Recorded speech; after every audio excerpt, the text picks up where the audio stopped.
ওরে আমার বাপরে, বাপ কইমো না কম কত। জান্নাত জাহান শিফা বয়সটা খুব একটা বেশি না। জীবন থেকে তার এমন এক ভয়াবহ বাস্তবতার মুখোমুখি করেছে সেখানে শেষ শব্দটি উঠে এসেছে বিচার নয়, বিচার নয়, প্রতিশোধ। সাভারের মজিদপুর কাঁঠাল বাগানে বৃহস্পতিবার ভোরে ঘটে যাওয়া এক ভয়াবহ ঘটনার কেন্দ্রবিন্দুতে এখন এই তরুণী। ঘটনার বিবরণ শুনলে গা যেন শিউরে ওঠে। মেয়েটি ঘুমের ওষুধ মিশিয়ে খাইয়ে তার জৈবিক পিতা আব্দুস সাত্তারকে অচেতন করে। ভোর 4টার দিকে ধারালো হাতে করা হয় তাকে। এরপর নিজেই ফোন করে 999-এ বাবাকে কথা জানায়। কিন্তু এখানেই থেমে থাকেনি শিফা। নিজের বাবার রক্ত লাশের সামনে দাঁড়িয়ে সে ফেসবুক লাইভে বলে ওঠে, কইছিলাম না তোর রক্ত দিয়া গোসল করবো, দেখ মইরা গেছোস। মেয়েদের করার ভিডিও করতে খুব ভালো লাগে না, আজ তোর ভিডিওই করা হচ্ছে। এই ভিডিওটি এখন ভাইরাল এবং সেই সঙ্গে ছড়িয়ে পড়েছে সামাজিক উত্তেজনা, ঘৃণা, প্রশ্ন আর সহানুভূতি। জানা যায় শিফার মা ছিলেন আব্দুস সাত্তারের তৃতীয় স্ত্রী। মেয়েটির বয়স যখন মাত্র 5 তখন মা মারা যায়। এরপর থেকে একমাত্র অভিভাবক হিসেবে বাবার সাথেই তার বেড়ে ওঠা। কিন্তু সে আশ্রয় একসময় হয়ে উঠল নরক। অভিযোগ অনুযায়ী 2019 সাল থেকে নিজের মেয়েকে বারবার করতেন বাবা সাত্তার। শিফা তার বিরুদ্ধে 2022 সালে ধর্ষণের মামলা দায়ের করেন নাটোর আদালতে। মামলা চলাকালে সাত্তার জেলে থাকেন বহুদিন।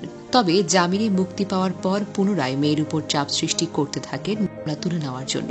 এমনকি তিনি মেয়ের বিরুদ্ধে চুরির অভিযোগ পাল্টা মামলা করেন। পরবর্তীতে সাভারে এসে তারা একসঙ্গে বসবাস শুরু করেন। মেয়েটির ভাষ্যমতে চাপ ও মানসিক দিন দিন বেড়েই চলছিল। একসময় সব প্রতিশোধের আগুন যেন বাস্তবে রূপ নেয়। নেটিজেনদের কেউ শিফার এই কাজকে মানসিক ভারসাম্যহীনতার ফল বলেও মনে করছেন। কেউ আবার বলছেন এ এক নিষ্পাপ মেয়ের ঘুম হারানোর প্রতিশোধ।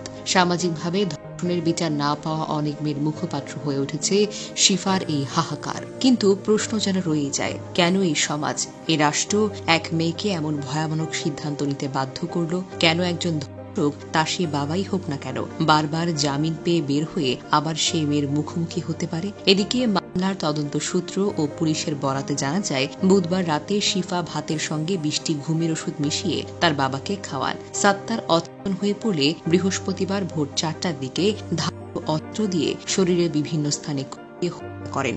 তারপর নিজের মোবাইল লাইভে এসে বিভৎস দৃশ্য তুলে ধরেন, প্রকাশ্যে বিরুদ্ধে অভিযোগ তুলে ধরেন।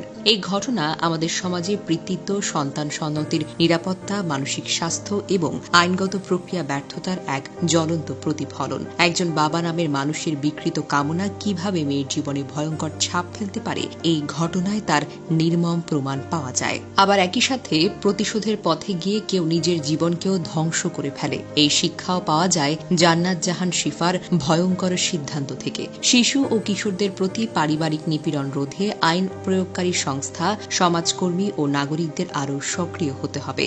মানসিক বিপর্যয়ের শিকার ফলে আত্মবিশ্বাস হারিয়ে না গিয়ে দ্রুত আইনের সহায়তা নেওয়া প্রয়োজন। শিফার গল্প আমাদের মনে করিয়ে দেয়, নির্যাতনের শিকার একটি মানুষ যখন ন্যায় বিচার থেকে বঞ্চিত হয় তখন তার মন চরম প্রতিশোধের পথকে বেছে নিতে পারে। সমাজ হিসেবে আমাদের দায়িত্ব এই ধরনের ঘটনা থেকে শিক্ষা নিয়ে একটি নিরাপদ, সহানুভূতিশীল পরিবেশ গড়ে তোলা, যেখানে কেউ এমন মর্মান্তিক পথে হাঁটতে বাধ্য না হয়।